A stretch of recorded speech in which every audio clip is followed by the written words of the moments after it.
madamu tomala budde guno kasita naguyingiddemu nebona asasula ebiyaaye nze ndi wanjawulo mwamuteringiyo.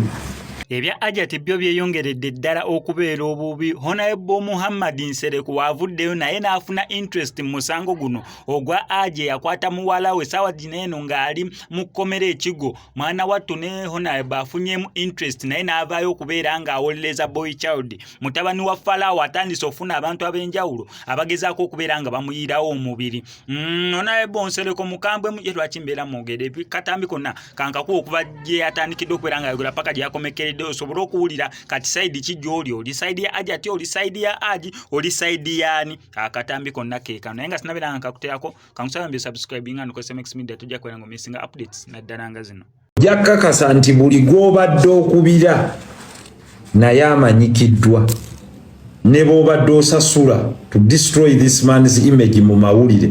Even the first people you paid, you will see all the records. Bwewetambuze ku YouTube channel eyo gy'obeera nga bw'olayira okutta ekitabo ekitukuvu abo nabo basasule. Can I have a pen please? Ogwo musobola gusaagiramu nga ffe situguliimu ekyo nkibagambye.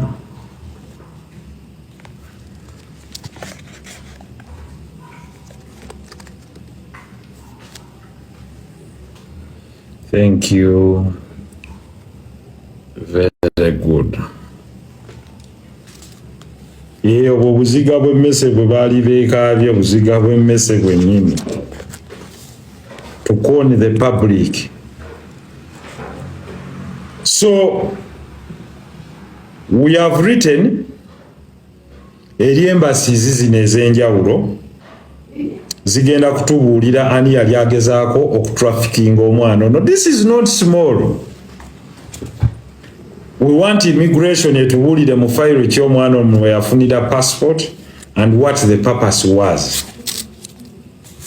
Muyinza okuzanya n'abantu ba mediocres and you're going to tell us the proliferation racket eyo gye mubadde mwogerako and anything that deals with human trafficking okutambuza abantu.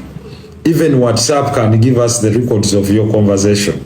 Naddala ekyo babadde bagamba nti muyisa abantu bye mubadde mugamba nti ku border ya Mexico. Who will know? Who will know? Who changed the names? Batugambye waliwo amannya g'abantu be yatwalirako abaana omwami oyo omu ng'apapotinga nti baana be mu United States of America. But we will also know.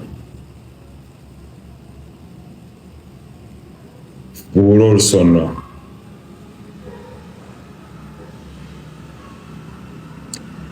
Because, of course, we are going to get those records. We will write to the embassy, but also the State Department.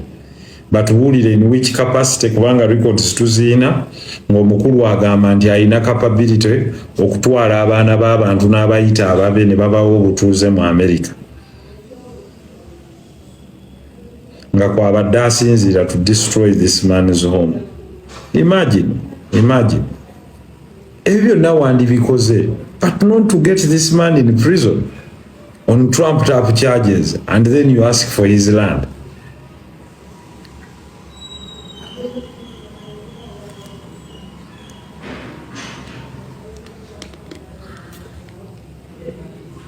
Anti nono yagamba mu interview and we have that record nti omwana bamugaba baali bamutwalira mu America. Okay,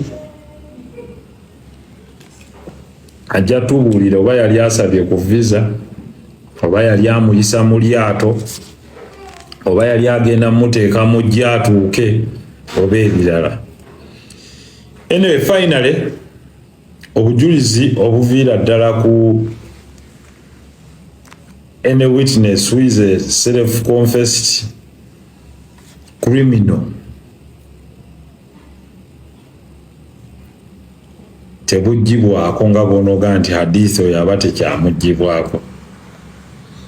Nebaza abantu mwenna mu ggwanga abakyalidde Hajji era abantu bagambye nti beyiro ya Hajji takwata ku ssente ze ne bwe banaamusaba obukadde 100 tuteeke buteesi ku TikTok abantu bagenda busondera mu ddakiika 2